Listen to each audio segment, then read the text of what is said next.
ఉంటాయి. అలాగే 309వ నామము రమణి, రంజని. 309వ నామము రంజని.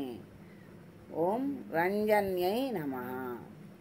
రంజని అంటే రంజింప చేసేది అమ్మ, ఉత్సాహకారిణి, ఉత్సాహాన్ని ఇచ్చేది. అది స్ఫటికములాగా స్వచ్ఛంగా ఉంటుంది. భక్తులను భక్తుల మనస్సులను రంజింపచేసేది తల్లి. అలా మంకెన పువ్వు దగ్గర ఉన్నటువంటి స్ఫటికం ఎలా ఉంటుందంటే, మంకెన పువ్వు ఎర్రగా ఉంటుంది, దాని దగ్గర స్ఫటికం పెడితే అది దాని మీద ప్రకాశించి ఆ చక్కని అరుణవర్ణం కనపడుతుంది. తల్లి తెల్లని వర్ణం కలగనేటువంటి పరమశివుని రాగమయని చేస్తుంది. అంటే తెల్లని స్ఫటికమేమో పరమేశ్వరుడు, మంకెన్న పువ్వేమో అమ్మ. అమ్మ ఎరుపు రంగు, అయ్యా తెలుపు రంగు.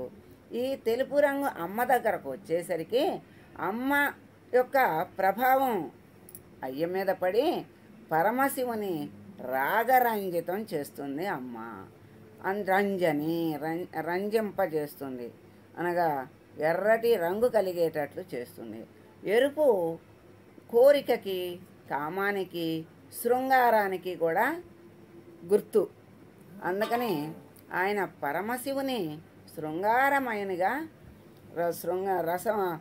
శృంగార రసాన్ని ఒలికించేటువంటి శృంగారమయనుగా చేయగలిగినటువంటి తల్లి అమ్మ రంజని.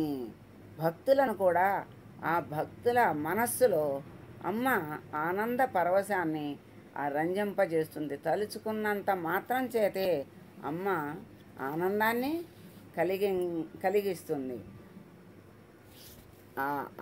రంజింపజేస్తుంది అంటారు. అదే రంజింపజేసిన, ఆనందింపజేయటం అన్న ఒకటే.